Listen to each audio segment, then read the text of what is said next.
বল, শক্তি, পরাক্রম এই সংসারের বিকাশের মূল। কিন্তু কখনো ভেবেছেন যে প্রকৃতি আমাদের এই বল, শক্তি, পরাক্রম কেন দিয়েছেন? যাতে আমরা জীবনে কারোর উদ্ধার করতে পারি, কাউকে সাহায্য করতে পারি, কারোর জন্য ভালো কিছু করতে পারি, কোনো গরিব অসহায় মানুষের জন্য কিছু করতে পারি, এই বল, এই শক্তির সদ্ব্যবহার করতে পারি। কখনো দেখেছেন এমন মানুষ যার কাছে অসীম শক্তি আছে কিন্তু তার সাথেই অসম্ভব অহংকারও রয়েছে, যিনি নিজেকে সর্বশ্রেষ্ঠ বলে মনে করেন, খারাপ কাজও করেন। আপনি দেখবেন প্রকৃতি এবং মানুষ তাকে ভাঙতে সর্বদা চেষ্টা করেন। মনে রাখবেন, যতই সুবিশাল পর্বত হোক না কেন, তা যদি পথে পড়ে তাকে ভেঙে পথ প্রশস্ত করা হয়। যদি আপনার কাছে বল থাকে, শক্তি থাকে, পরাক্রম থাকে, তাহলে তার সদ্ব্যবহার করুন, কাউকে সাহায্য করুন, কাউকে রক্ষা করুন। যদি আপনি আপনার শক্তির দুর্ব্যবহার করেন, তাহলে মনে রাখবেন আপনি নিজের বিনাশ নিজেই আমন্ত্রণ করছেন। এবার বল অর্জন করার পরে, শক্তি অর্জন করার পরে আপনি নিজেকে বিনাশ করতে চান নাকি এই সংসারের উদ্ধার করতে চান? সিদ্ধান্ত আপনার। রাধা রাধা। মানুষ আর ধন, এই দুইয়ের মধ্যে সম্পর্ক খুব ঘনিষ্ঠ। ধন হলো সেই শক্তি যার ব্যবহার মানুষ করে থাকে সাংসারিক বস্তু ক্রয় করার জন্য, নিজের জীবন যাপন করার জন্য। আর মানুষ হলো সেই শক্তি যারা ধনকে গুরুত্বপূর্ণ করে তোলেন। এবার একটা কথা বলি, ব্যবহার করা উচিত ধনকে আর ভালোবাসা উচিত মানুষকে। এটা বেশিরভাগ মানুষই বোঝেন না। মানুষ এখানেই সব থেকে বড় ভুল করে বসেন। তারা ভালোবাসেন ধনকে আর ব্যবহার করেন মানুষকে। এ হলো অনুচিত। দেখুন, আপনি একটা সূচের দ্বারা যুদ্ধ করতে পারবেন না, আর কোনো তলোয়ার দ্বারা বস্ত্র সেলাই করতে পারবেন না, তাই না? কোনটা কিসের জন্য হয় সেটা বোঝা অত্যন্ত জরুরি। আপনিও সঠিক দিকে অগ্রসর হন। মানুষকে ভালোবাসুন আর ধনকে ব্যবহার করুন। যদি আপনি মানুষকে ব্যবহার করেন, তাহলে আপনি ভালোবেসে ফেলবেন ধনকে, আর এই ভালোবাসা ধীরে ধীরে পরিণত হবে লোভে, আর ধীরে ধীরে এটা আপনাকে বিনাশ করে দেবে। তাহলে সমস্ত মানুষকে ভালোবাসুন আর এইভাবে ভালোবেসে বলুন, রাধা রাধা। সাফল্য কে না চান? সাফল্য লাভ করার, শিখরে পৌঁছানোর আলাদাই একটা আনন্দ রয়েছে। আর আপনজনদেরও কে না চান? প্রত্যেক মানুষ চান যেন জীবনে তার কোনো আপনজন থাকে, যারা সবসময় তাদের সাথে থাকবে। কারণ আপনজনের সাথেই তো সাফল্যের আনন্দ সব থেকে বেশি পাওয়া যায়। কিন্তু আসলে কি হয়, অনেক সময় সাফল্যের খোঁজে সেই পথে চলতে চলতে আমরা আপনদের থেকে দূরে চলে যাই। না চাইতেও দূরে চলে যেতে হয়, ওনাদের সাথে সময় কাটাতে পারি না। আর আমরা ভুলে যাই যে সাফল্যের আসল আনন্দ আপনজনদের সাথেই পাওয়া যায়। সফল হওয়ার পরে আপনদের সাথে দেখা হলে তাদের চোখে আমাদের জন্য যে আবেগ থাকে, যে সম্মান, যে প্রেম থাকে, সেটাই হলো আসল পুরস্কার। আমরা সেই কথা ভুলে যাই এবং একা হয়ে পড়ি। বেশিরভাগ সময় এটাই হয়। বেশিরভাগ সময় সফল মানুষগুলি একা হয়ে যান। এবার আপনি কি চান? আপনি অসফল হয়ে দিনগুলি একাকিত্বে কাটাতে চান, নাকি সফল হয়ে আপনজনদের সাথে আনন্দে থাকতে চান? সেই সিদ্ধান্ত আপনার। সাফল্যের পেছনে ছুটুন, নিজেকে উজাড় করে দিন, কিন্তু আপনজনদের সঙ্গ ত্যাগ করবেন না। সেই আপনজন যারা আপনার সাফল্যের জন্য দায়ী, সেই আপনজন যিনি আপনার সাফল্যে আনন্দ পান, সুখ লাভ করেন, তাদের কখনো ত্যাগ করবেন না। আসুন আমার সাথে ভালোবেসে বলুন, রাধা রাধা। আপনি কি কখনো জলকে নিজের মুঠোতে ধরে রাখার চেষ্টা করেছেন? চলুন আজ করা যাক।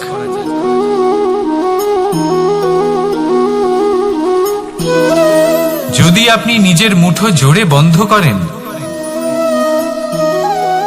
জল ধরে রাখতে পারবেন না। যদি আপনি তাকে এমনি বইতে দেন,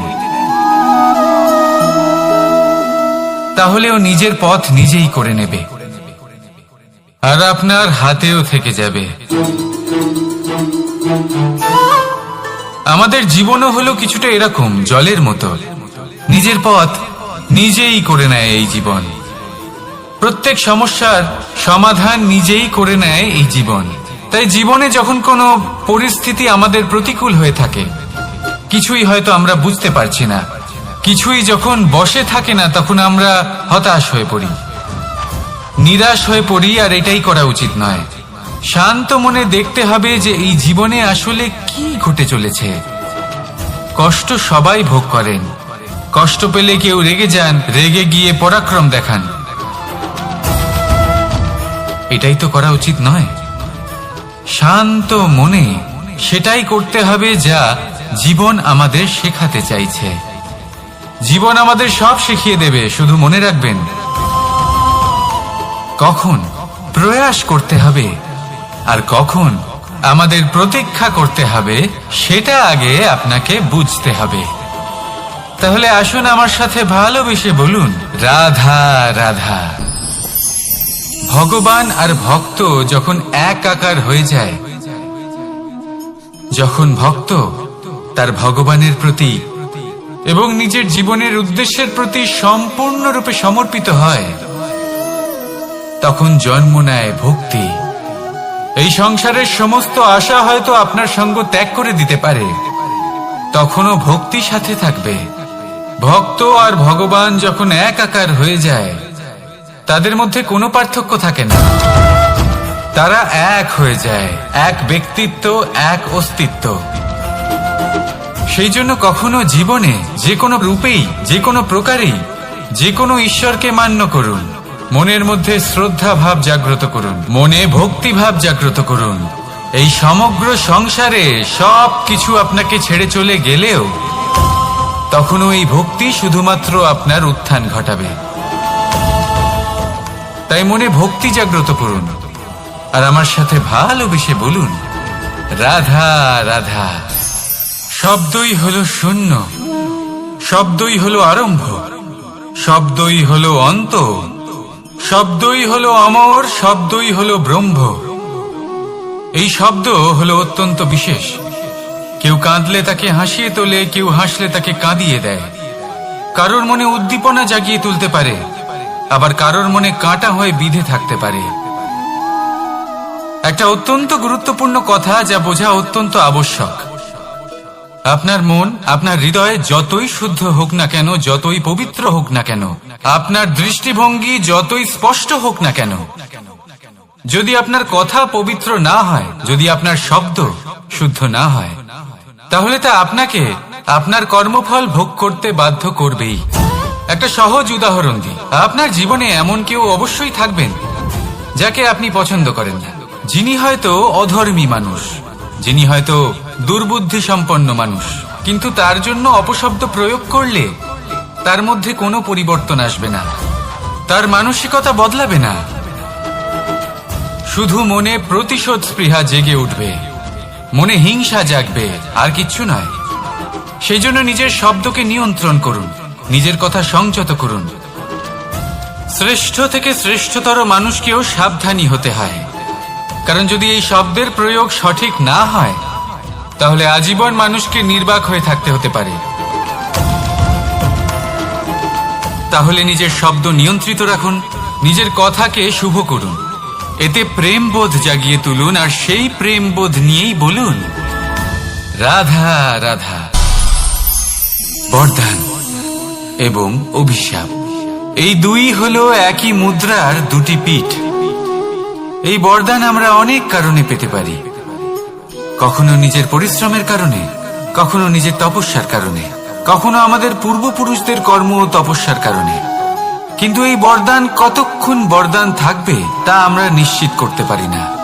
তা সুনিশ্চিত করে শুধুমাত্র আমাদের কর্ম।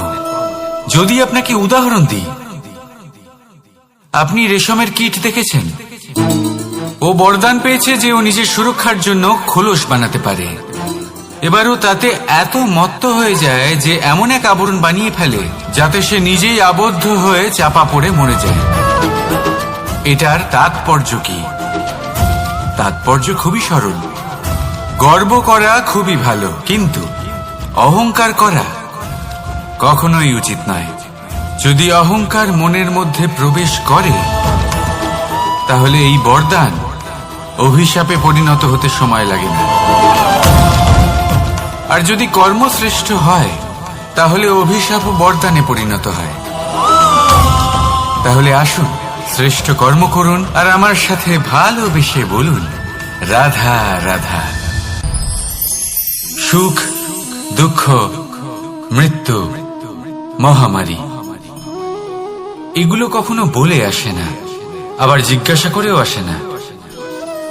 এমনই হয় দ্রুত ক্রীড়ার এই খেলায়। এক কারাগারের মতো, একটা মাকড়সার জালের মতো। যেমন একটা মাকড়সার জাল একটা পোকাকে নিজের দিকে আসতে আকর্ষিত করে নিজের চমকের দ্বারা, নিজের গঠন দ্বারা, সেরকমই দ্রুত ক্রীড়ার এই খেলা মানুষকে নিজের দিকে আসতে প্ররোচিত করে। শেষে গিয়ে মানুষ আটকা পড়ে।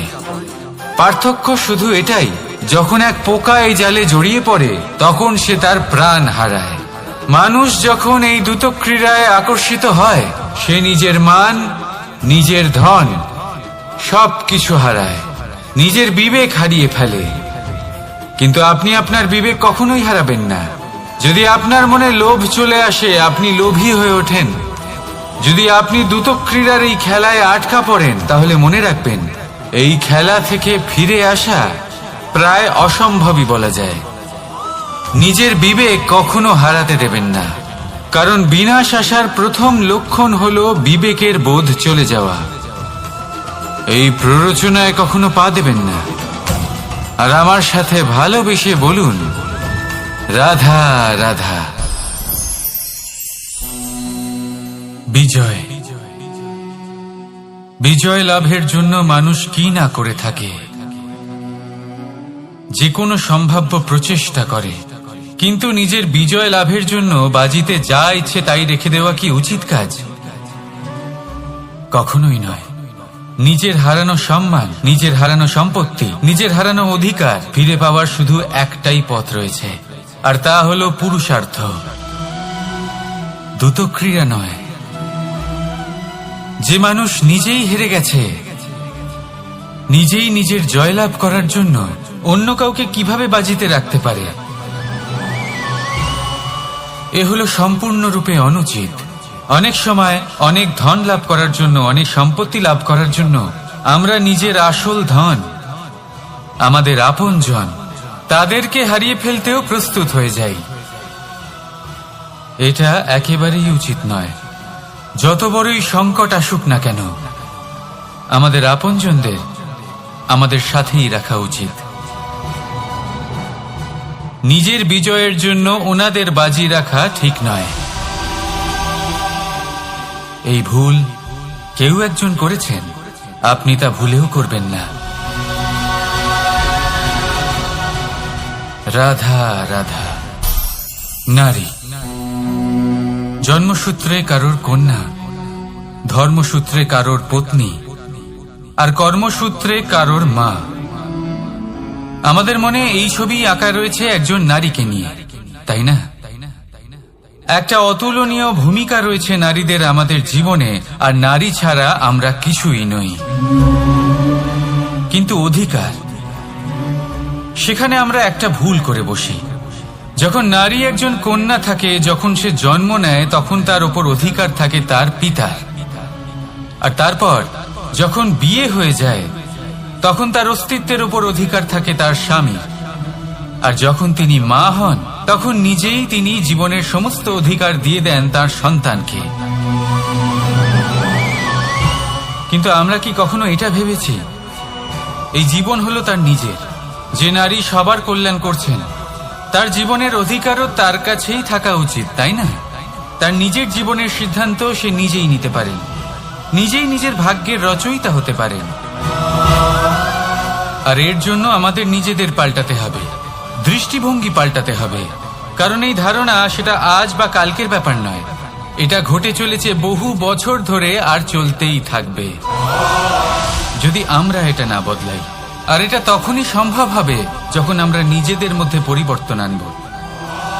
তাই আজকের পর থেকে, এই মুহূর্ত থেকে কোনো নারীর ওপর অকারণ অধিকার স্থাপনের আগে সহস্রবার ভেবে দেখবেন। কারণ যখন নারী নিজের অধিকার কেড়ে নিতে বাধ্য হবেন, তখন শুধু এবং শুধুমাত্র বিনাশই ঘটবে। রাধা রাধা।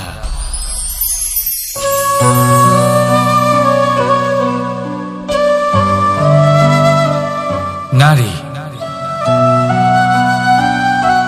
পুরুষরা যাকে নাম দিয়েছেন ত্রিয়া, কেন দিয়েছেন, কে দিয়েছেন, কেউ তা জানে না।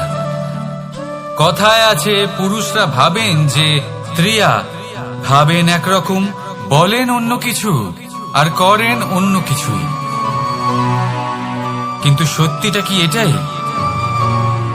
আসল সত্যি হলো এটাই যে ত্রিয়া হলো সেই চরিত্রহীন পুরুষ, আর কেউ নয়।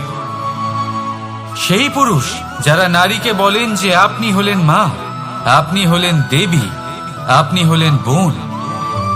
আর ভাবেন কি? ভাবেন যে এই নারী হলো আমাদের পায়ের ধুলো, আর কিচ্ছু নয়। আর কি করেন? ওনাদের মাথায়, ওনাদের খোপায় মালা পরিয়ে দিয়ে ভাবেন যে ওনারা হলেন তাদের পায়ের ধুলোর সমান। একজন নারীর সম্মান ভঙ্গ করেন, তাদের দাসী মনে করেন। ভুলবেন না, যত্র নারীয়াস্ত পূজ্যন্তে রমন্তে তত্র দেবতা। অর্থাৎ যেখানে নারীকে পুজো করা হয় সেখানে ঈশ্বর বাস করেন, আর যেখানে নারীকে অপমান করা হয় সেখানে ঈশ্বর এবং ভাগ্য এই দুই রুষ্ট হয়। মনে রাখবেন, যদি নারী কল্যাণকারী হতে পারেন তাহলে নারী মহাচণ্ডী রূপও ধারণ করতে পারেন।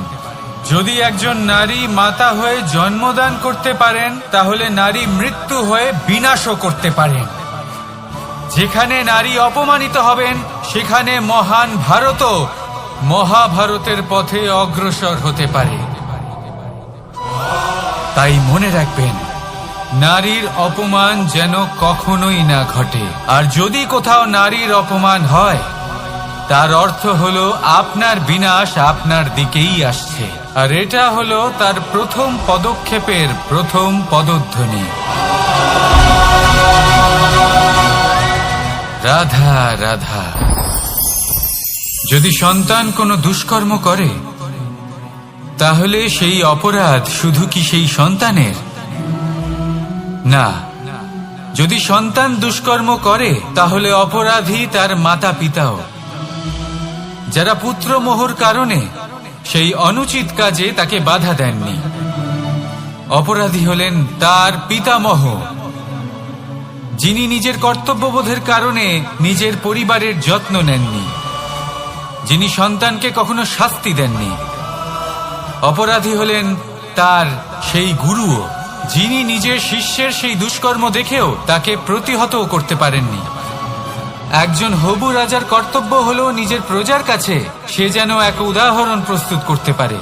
কিন্তু যদি এত অনুচিত উদাহরণ প্রস্তুত হয়ে থাকে তাহলে মা বাবার, বাড়ির বয়োজ্যেষ্ঠদের কর্তব্য হলো ওনারা যেন সেটা সেখানেই থামায়,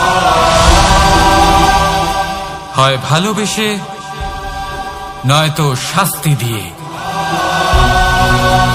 যদি না থামানো হয় তাহলে মহাভারত অবশ্যম্ভাবী। অনেক ব্যক্তির মনে একটা প্রশ্ন জাগে আমাকে আর রাধাকে নিয়ে।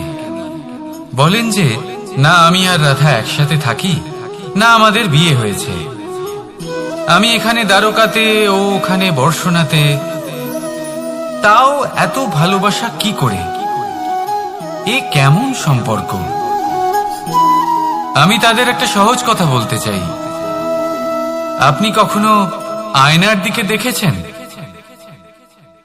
নিজের দুই চোখের দিকে তাকিয়ে জিজ্ঞাসা করুন, এই দুই চোখ একসাথে কেন বন্ধ হয়, একসাথে কেন খোলে, একসাথে কেন ঘুমোয়, একসাথে কেন কাঁদে। আজীবন কোনো এক মানুষের সাথে সম্পর্ক রাখা অবশ্যই সম্ভব, তাদের সাথে দেখা না করে। আমার আর রাধার ভালোবাসাও কিছুটা এরকমই, আর কিছুটা এরকমই হয় ভালোবাসা দুই নয়নের মতো, যারা কখনোই মিলিত হবে না কিন্তু চিরকালের জন্য একসাথে জুড়ে থাকবে। এই অনুভূতি নিঃস্বার্থ হয়, আর এই নিঃস্বার্থ ভালোবাসা আপনাকে আনন্দের পথে অগ্রসর করে। জীবনে সবসময় নিঃস্বার্থভাবে ভালোবাসুন, শুধুমাত্র আনন্দই পাবেন। তাহলে আসুন আমার সাথে নিঃস্বার্থভাবে ভালোবেসে বলুন, রাধা রাধা। মানুষ, কোন ব্যক্তির নির্মাণ হয় কিভাবে?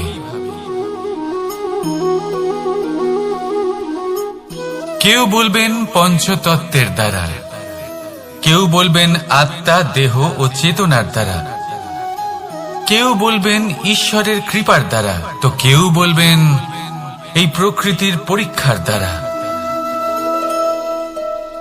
না, মানুষের নির্মাণ হয়ে থাকে বিশ্বাস দ্বারা। ব্যক্তি তখনই গড়ে ওঠেন যখন ব্যক্তিত্ব থাকে, ঠিক কিনা? আর ব্যক্তিত্ব তখনই হবে আর সেরকমই হবে যেরকম বিশ্বাস আপনি নিজের উপরে রাখবেন। যদি আপনি মনে করেন আপনি বিষের ন্যায় হবেন, তাহলে আপনি বিষাক্তই হবেন। যদি আপনি এটা মনে করেন যে আপনি অমৃতের ন্যায় হবেন, তাহলে আপনি অমরই হয়ে যাবেন। যদি আপনি নিজের উপরে বিশ্বাস রাখেন যে আপনি সংসারের সব থেকে উঁচু পর্বতের শিখরে পৌঁছতে পারবেন, তাহলে আপনি অবশ্যই পৌঁছবেন। যদি আপনার এরকম মনে হয় যে আপনি এরকম কখনো করতে পারবেন না, তাহলে এরকম কখনোই হবে না। ভেবে দেখবেন, বিশ্বাসের মধ্যেই বিশ্ব বাস করে থাকে, তো আপনার অস্তিত্ব কেন করবে না? যেমন বিশ্বাস আপনি নিজের উপরে রাখবেন, তেমনই আপনি হয়ে উঠবেন। সেই জন্য নিজের উপরে বিশ্বাস রাখুন, আর হ্যাঁ, ভালোবেসে বলুন, রাধা রাধা। শত্রুতা, একজন মানুষ অন্য মানুষের সাথে শত্রুতা করে বসেন। দুজন ঘনিষ্ঠ বন্ধু, এমনও এক সময় আসতে পারে যখন এনারা একে অপরের শত্রু হয়ে ওঠেন। এর অনেকগুলো কারণ হতে পারে, কিন্তু মূল কারণ হল আলোচনা। আগে হ্যাঁ, আপনি যদি কারোর বিষয়ে আলোচনা করেন তাহলে সে আপনার শত্রু হয়ে যেতে পারে। এবার মনে একটা প্রশ্ন আসতে পারে যে এটা কিভাবে সম্ভব হতে পারে? আলোচনা, এটা তো অত্যন্ত জরুরি। যদি আমি নিজের বন্ধুর খারাপ কাজের বিষয়ে আলোচনাই না করি, তাহলে সে শুধরবে কি করে? এ কথা সত্যি যে আলোচনা আবশ্যক, কিন্তু তার থেকেও বেশি গুরুত্বপূর্ণ এবং আবশ্যক হলো আপনার এই সিদ্ধান্ত। সিদ্ধান্ত এটাই যে আপনার এই আলোচনা কোন স্থানে করবেন। যদি এটা সবার সামনে করবেন ভাবেন, তাহলে তা অপমানও হয়ে যেতে পারে। যদি এটা আলাদাভাবে করেন, তাহলে তা পরামর্শ হয়ে যায়।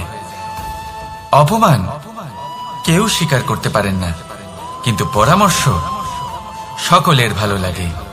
তাহলে যদি আপন কারোর জন্য ভালো কিছু চান, কাউকে শুধরে দিতে চান, আর আপনার মনে হয় আলোচনা আবশ্যক, তাহলে সর্বপ্রথম সময়, পরিস্থিতি আর স্থানের কথা মনে রাখবেন, নয়তো এই আলোচনা আপনাকে খুব ভোগাতে পারে। তাহলে আসুন আমার সাথে ভালোবেসে বলুন, রাধা রাধা। আপনার জীবনেও কি সমস্যা রয়েছে? অবশ্যই থাকবে। প্রত্যেকের জীবনেই সমস্যা থাকে। প্রত্যেক মানুষ জিজ্ঞাসাও করেন যে এই সমস্যা আসলে কি আর কেন আসে জীবনে। আপনাকে একটা কথা বলে দিই যে সমস্যা আসলে সেটা নয় যা আপনার পথে বাধা সৃষ্টি করে, বরং সমস্যা হলো সেটাই যেটা আপনি তখন দেখতে পান যখন আপনার একাগ্রতা আপনার পথ থেকে, আপনার লক্ষ্য থেকে সরে যেতে থাকে। আর এই সমস্যাগুলি দূর করার জন্য, এর সমাধান করার জন্য একটাই পথ আছে, নিজের সমস্ত ভাবনা আরো একবার একাগ্র করুন নিজের পথের দিকে, নিজের লক্ষ্যের দিকে। আপনার সমস্ত ভাবনা যদি কেন্দ্রীভূত হয় নিজের লক্ষ্যে, তাহলে এই সমস্যা দূরে থাকবে। যদি এরকম না হয়, যদি আপনার মন একটু অন্যদিকে চলে যায়, তাহলে এই সমস্ত সমস্যা আবার সামনে চলে আসে আর বাড়তেও থাকে। দেখুন, যেখানে আপনার লক্ষ্য রয়েছে, বান যদি সেখানেই চালাতে হয়, তাহলে দৃষ্টি তো সেদিকেই রাখতে হবে। তবেই তো আপনি সেই লক্ষ্য ভেদ করতে পারবেন। সেই জন্য মনে রাখবেন, সর্বদা লক্ষ্য রাখবেন নিজের পথে, সেই পথেই সামনে এগোতে থাকুন নিজের লক্ষ্যের দিকে। আপনি যত সামনে এগোতে থাকবেন, এই সমস্যা তত পিছিয়ে যাবে। তাহলে আসুন, আমার সাথে ভালোবেসে বলুন, রাধা রাধা।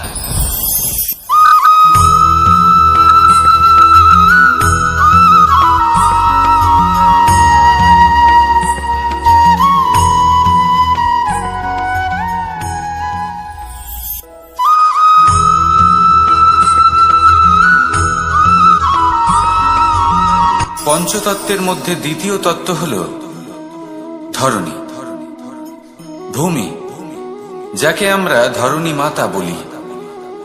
এই ধরণী ধৈর্য ধারণ করে, আর এর ওপরেই আমাদের সমগ্র সংসার নির্ভরশীল।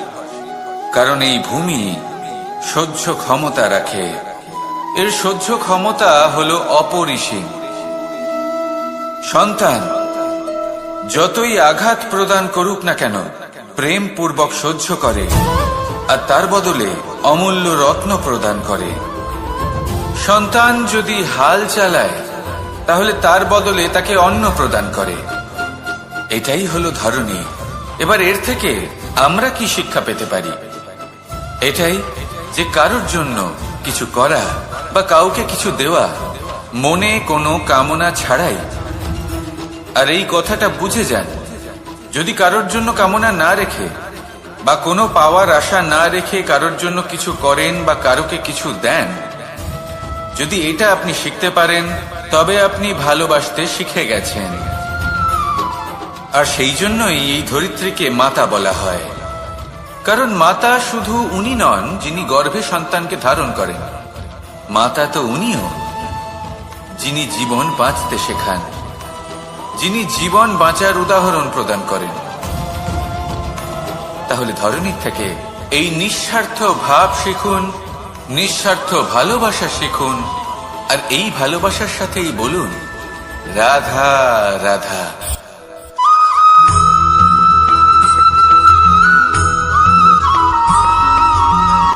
সংসারে আমাদের জীবনে যখন কোনো সুখ বা দুঃখ আসে, তার জন্য আমরা কাউকে না কাউকে অবশ্যই দায়ী করে থাকি, তাই না?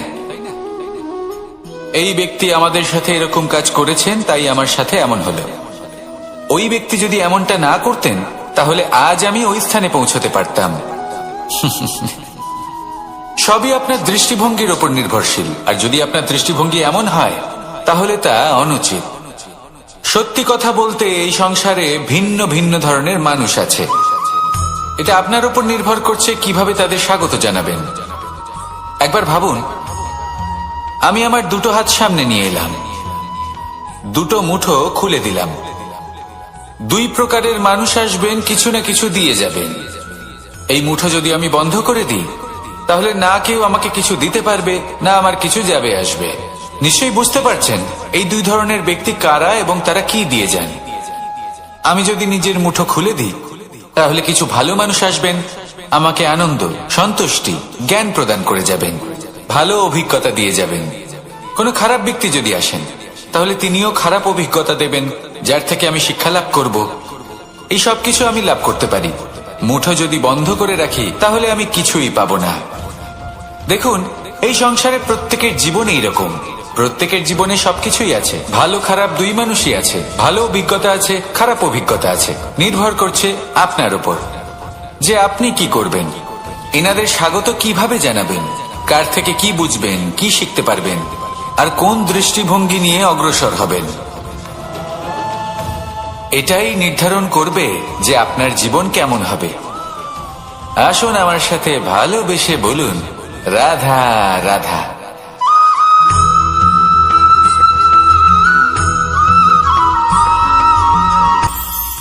এটা হলো ধান গাছ। এর থেকে যে চাল উৎপন্ন হয় তা মানুষ গ্রহণ করেন। আর এটা কি? এ হলো জংলি ঘাস। একবার ভেবে দেখুন, যদি এই জংলি ঘাস ধান গাছের আশেপাশে থাকে তাহলে কি হবে? ধান উৎপন্ন হতে পারবে? তা উৎকৃষ্ট হতে পারবে? আমরা কি তা গ্রহণ করতে পারবো? কখনোই নয়। এই জংলি ঘাস ধানকে নষ্ট করে দেবে, কিন্তু নিজে জীবিত থাকবে। এটাই হলো আজকের শিক্ষা। এই সংসারে যদি আপনি নীতির পথে চলতে চান, উচিত কর্ম করতে চান, সংসারকে সেবা করতে চান, তাহলে জংলি ঘাসের মতো ব্যক্তিদের থেকে সবসময় দূরে থাকতে হবে। সেই ব্যক্তি যারা দুর্নীতি এবং মিথ্যা দ্বারা পরিপূর্ণ, যাদের ব্যবহার অশুভ, যাদের অনেক অশুভ গুণ রয়েছে, তারা সঠিক নয়। সেই সকল ব্যক্তি যাদের চরিত্র অত্যন্ত দুষ্ট হয়, তারা হয় শুভ চরিত্রের ব্যক্তিকে একদম নষ্ট করে দেয়, নয় নিজের মতো বানিয়ে তোলে। তাই যদি আপনি নীতির পথে চলতে চান, এই সংসারের জন্য শুভ কর্ম করতে চান, তাহলে সেই সঙ্গ লাভ করুন যে সঙ্গ জ্ঞানে পরিপূর্ণ, যাদের মধ্যে অনেক গুণ আছে, যাদের থেকে প্রতিদিন কিছু শিখতে পারবেন। এমন ব্যক্তির সাথে জীবন অতিবাহিত করুন। দুরাচারীদের থেকে দূরে থাকুন। তবেই এই মন প্রসন্ন হয়ে বলবে, রাধা রাধা।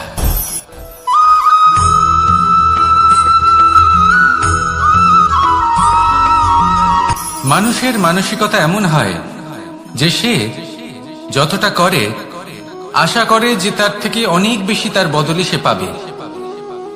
দেখুন, সবকিছুই আপনার ভাবনা চিন্তার উপর নির্ভর করছে।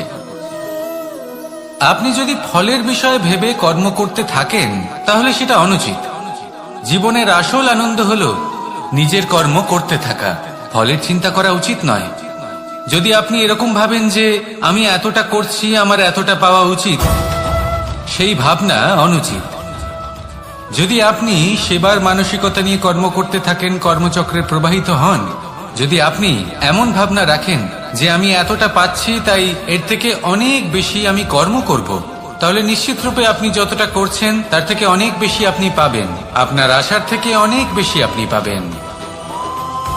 শুধু জীবনে অনেক বেশি কাজ করতে থাকুন, ফলের চিন্তা করবেন না। আর মনে রাখবেন, এই ভাবনাই সব থেকে বড় বীজ। কর্মের উপর বিশ্বাস রাখুন। জীবনে যা যা আপনি চান সবই সুখময় হবে। আসুন আর আমার সাথে ভালোবেসে বলুন, রাধা রাধা।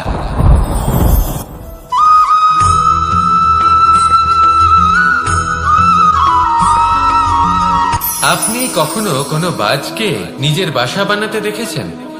এই বাজ যখনই কোনো বাসা বানায় তখন উঁচু গাছের ডালে বা কোনো পর্বতের শিখরে বাসা বানায়, অনেক উচ্চতায়।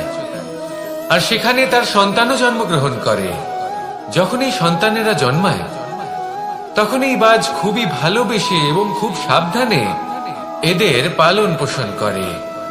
নিজের ঠোঁট দিয়ে তাদের ঠোঁটে খাবার পরিবেশন করে। কিন্তু যেই সেই সন্তানেরা হৃষ্টপুষ্ট হয়ে যায় এবং সেই কথা বাজ নিজে বুঝতে পেরে যায়, সেই বাজ নিজেই সেই বাসা ছিন্ন ভিন্ন করে দেয়। সেই সন্তান যাদের সবেমাত্র ডানা গজিয়েছে, কিভাবে উঠতে হয় তারা জানে না, সেই সন্তানগুলিকে উচ্চতা থেকে ঠেলে দেয়। সেই সন্তান প্রথমে ভয়ভীত হয়ে যায়। তারা সামনে মৃত্যুকে দেখতে পেয়ে ভয়ের কারণে তাদের ডানা ঝাপটাতে থাকে। আর সেই প্রক্রিয়াতেই সেই সন্তানগুলি উড়তে শুরু করে দেয়। এবার এই ঘটনায় আমরা কি শিক্ষা পেতে পারি? এটাই, যদি আপনি মাতা পিতা হন তাহলে নিজের সন্তানকে অবশ্যই স্নেহ করুন। কিন্তু তাদেরকে নিজের আঁচলের তলায় বেঁধে রাখবেন না। যদি আপনি চান আপনার সন্তান জীবনে উন্নতি করুক, তাহলে নিজের মুঠো থেকে তাদের স্বতন্ত্র করে দিন। এই সংসারে সংঘর্ষ করতে দিন। সেই সন্তান নিজেই বুঝতে পারবে যে জন্মের সময় পাওয়া ডানা কি করে ব্যবহার করতে হয়। আর আপনার চোখের সামনে আপনার সন্তান এই আকাশে উড়তে থাকবে। তাহলে আসুন আমার সাথে ভালোবেসে বলুন, রাধা রাধা।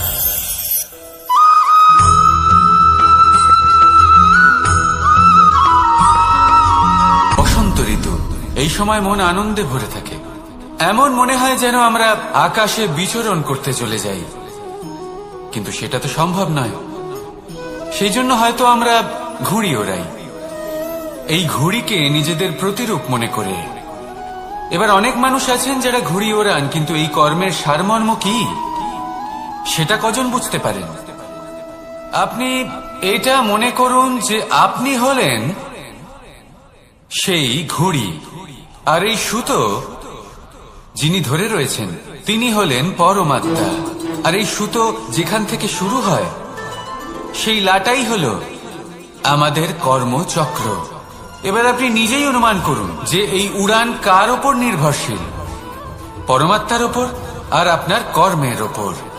যদি পরমাত্মা আপনার হাত ধরে থাকেন, আপনার সাথে থাকেন, যদি আপনি শুভ কর্ম করতে থাকেন, আপনি এই আকাশে উড়তে থাকবেন। কিন্তু কোথাও যদি পরমাত্মার সাথে এই বন্ধন ছিন্ন হয়, আপনার কর্মচক্র খারাপ হয়ে যায় বা থেমে যায়, তাহলে আপনার এই ঘুড়ি কেটে যাবে আর দূরে কোনো গাছের ডালে গিয়ে আটকে যাবে। তাই শুধুমাত্র ঘুড়ি ওড়াবেন না, তার থেকে শিখুন, পরমাত্মার সাহচর্যে থাকুন, সবসময় শুভ কর্ম করতে থাকুন আর সবসময় এই আকাশে উড়তে থাকুন। আসুন আর আমার সাথে ভালোবেসে বলুন, রাধা।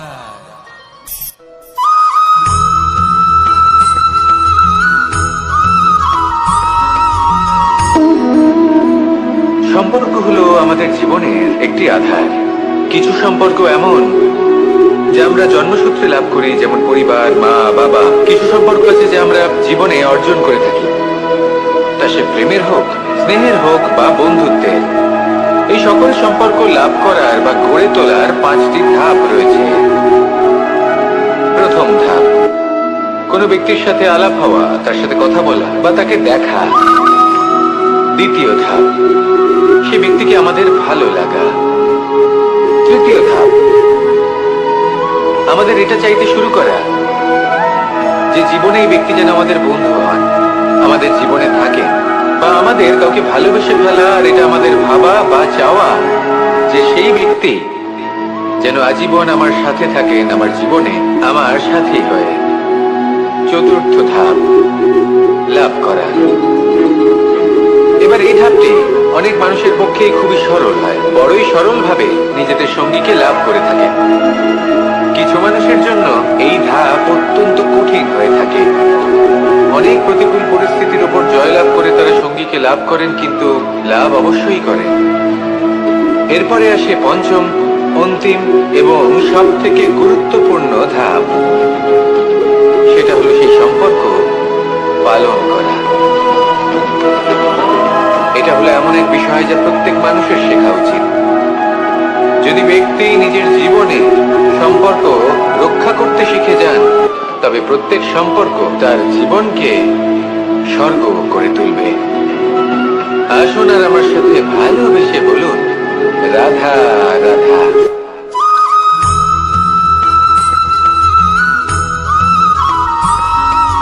জীবনে যখন কোনো ব্যক্তি নিজের লক্ষ্য প্রাপ্তির জন্য নিরন্তর পরিশ্রম করতে থাকেন, চেষ্টা করতে থাকেন, তখন তিনি কষ্ট অনুভব করেন। কখনো শারীরিক কষ্ট, কখনো মানসিক কষ্ট। এবার উনি এটা ভাবতে থাকেন যে আমি কি উচিত করছি নাকি অনুচিত করছি। কারণ অন্যদিকে এমন একজন ব্যক্তিও আছেন যিনি একদমই পরিশ্রম চেষ্টা করছেন না। তিনি মদিরা পান করেন, বিলাসিতায় জীবন কাটান, অলস প্রকৃতির হয়ে ওঠেন, নিদ্রাতে বিলীন হয়ে থাকেন আর ভাবেন যে তিনি সুখ লাভ করছেন। কিন্তু এরকম কেন হয়? কারণ যখন আমরা সৎ পথে থাকি, উচিত পথে চলি, লক্ষ্য প্রাপ্ত করার জন্য চেষ্টা করতে থাকি, তখন আমাদের ভেতরে থাকা নেতিবাচক শক্তি এবং পাপ এই দেহকে ত্যাগ করে দেয়। আর এই অনুভূতিটাই আমাদের দুঃখের অনুভূতি দেয়, কষ্ট দেয়। এবার সেখানে যদি আমরা কুপথে চলি, অনুচিত পথে চলতে থাকি, তাহলে আমাদের ভেতরে থাকা পুণ্য এবং ধনাত্মক শক্তি আমাদের দেহ ত্যাগ করে দেয়। আর এই অনুভূতির কারণেই আমরা সুখ অনুভব করি। কিন্তু কখনো ভাববেন যে এই সুখ বেশি সময় পর্যন্ত থাকে না। সেই জন্য সবসময় মনে রাখবেন, যদি আপনি জানেন যে এটাই আপনার লক্ষ্য, এটাই উচিত পথ, শুভ পথ, তাতে নিরন্তরভাবে এগিয়ে যেতে চেষ্টা করতে থাকুন। এই কষ্ট আপনাকে সুখের পরাকাষ্ঠায় কখন পৌঁছে দেবে তা আপনি জানতেই পারবেন না। আসুন আমার সাথে ভালোবেসে বলুন, রাধা রাধা।